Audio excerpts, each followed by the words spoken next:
اللہ آپ کے رزق میں برکت فرمائے گا، برکت کے دروازے کھولے گا۔ آپ جس چیز پر ہاتھ رکھیں گے سونا چاندی ہیرے جواہرات بن جائیں گے۔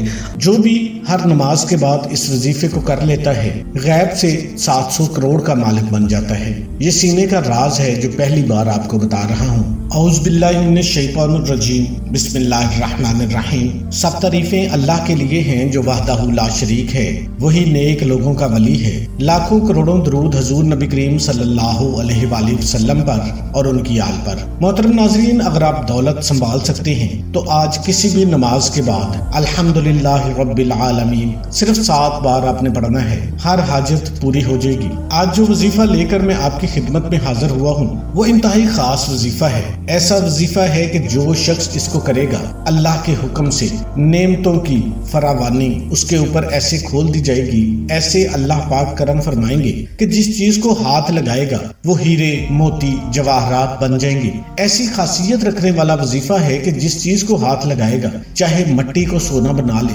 چاہے تو ہیرا بنا لے۔ یہ ایسی خاصیت رکھنے والا وظیفہ ہے، انشاءاللہ اس کو کرنے والا کبھی مایوس نہیں ہوگا۔ اس وظیفے کو کرنے والے کی کبھی بھی کوئی ایسی حاجت نہیں ہوگی جو پوری نہ ہوئی ہو۔ ایسا وظیفہ ہے انشاءاللہ یہ 100% کام کرنے والا وظیفہ ہے۔ میں گارنٹی کے ساتھ کہتا ہوں کہ اس کو جو بھی اپنے عمل میں لائے گا اللہ کے حکم سے اس پر رزق کی بندش ختم ہوگی، رزق کی بارش ہوگی، اس پر برکت کے دروازے کھلیں گے، اس کے اوپر ایسی کرم نوازیاں ہوں گی جیسا کہ میں نے پہلے ذکر کیا ہے کہ جس چیز کو ہاتھ لگائے گا سونا چاندی ہیرے میں اللہ اس کو تبدیل کر دیں گے۔ آپ نے کرنا کیا ہے؟ وظیفہ نہایت آسان ہے۔ روزانہ 2 نفل صلاۃ الحاجات کی نیت سے پڑھنا، 2 نفل آپ نے پڑھ لینے ہیں۔ اس کے بعد آپ نے 1 تسبیح آپ نے کر لینی ہے، بس اتنا کام آپ نے کرنا ہے۔ اتنا سا چھوٹا سا یہ عمل ہے۔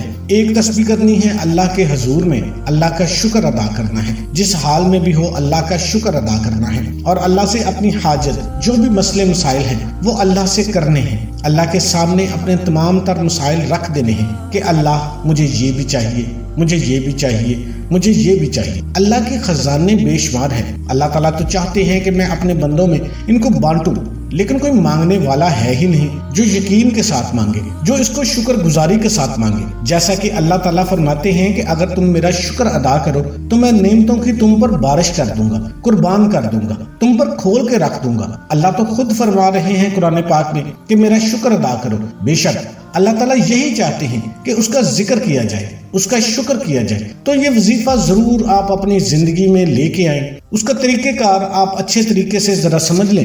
اس کو اسی ترتیب کے ساتھ آپ نے کر لینا ہے۔ اور اس وظیفے کی میرے ان تمام بہن بھائیوں کو اجازت ہے جو ویڈیو کو مکمل دیکھیں گے۔ اگر آپ اس وظیفے کو کرنا چاہتے ہیں، ویڈیو کو آپ نے اسکپ کر کے دیکھا ہے، تو آپ سے گزارش کروں گا ویڈیو کو ایک دفعہ مکمل دیکھ لیں، کمنٹ سیکشن میں اپنا نام لکھ دیں اور ویڈیو کو لائک کر دیں۔ ہمارا رپلائی آپ کو آئے یا نہ آئے، آپ کو اجازت ہو جائے گی، روحانی طور پر بھی مدد آپ کے ساتھ شامل ہو جائے گی، پھر انشاءاللہ یہ وظیفہ ضرور کامیاب ہوگا۔ آپ نے کامل یقین کے ساتھ اس وظیفے کو کرنا ہے۔ محترم ناظرین، ہر حالت میں اللہ پاک کا شکر ادا کیا کرو، چاہے آپ کے پاس نعمتیں ہیں، چاہے آپ کے پاس غربت ہے، جو مرضی ہے، آپ نے اللہ کا شکر ادا کرنا ہے، ہر حال میں شکر ادا کرنا ہے۔ غربت جو ہے وہ انسان کو کفر تک لے جاتی ہے، نعوذ باللہ۔ تو اللہ پاک دے کر بھی آزماتا ہے، اللہ پاک چھین کر بھی آزماتا ہے۔ جو بندہ اللہ کا شکر گزار بندہ بن جاتا ہے تو اللہ اپنے خزانوں سے اس کے اوپر برکتیں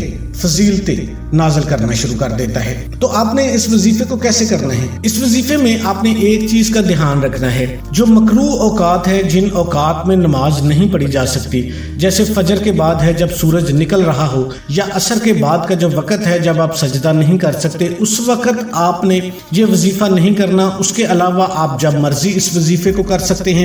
اس کے علاوہ آپ نے کوشش کرنی ہے کہ 3 چیزیں آپ نے نہ کھائی ہوئی ہوں جب آپ نے یہ عمل کرنا ہے۔ ایک تو آپ نے بڑا گوشت نہ کھایا ہو، دوسرا آپ نے لہسن نہ کھایا ہو کچا، اور تیسرے نمبر پہ آپ نے کچا پیاز نہ کھایا ہو۔ اس کے علاوہ آپ جب مرضی اس وظیفے کو کر لیں۔ اس وظیفے کو آپ اپنی زندگیوں میں لے آئیں گے تو انشاءاللہ آپ کی نسلیں سنور جائیں گی۔ آپ نے 2 نفل صلاۃ الحاجات کے پڑھنے ہیں، اس کے بعد 1 تسبیح مطلب الحمدللہ رب العالمین کی پڑھنی ہے۔ 1 تسبیح یعنی کہ 100 مرتبہ آپ نے الحمدللہ رب العالمین، الحمدللہ رب العالمین، الحمدللہ رب العالمین، یہ آپ نے پڑھ لینے ہیں۔ اس کے بعد آپ نے 1 تسبیح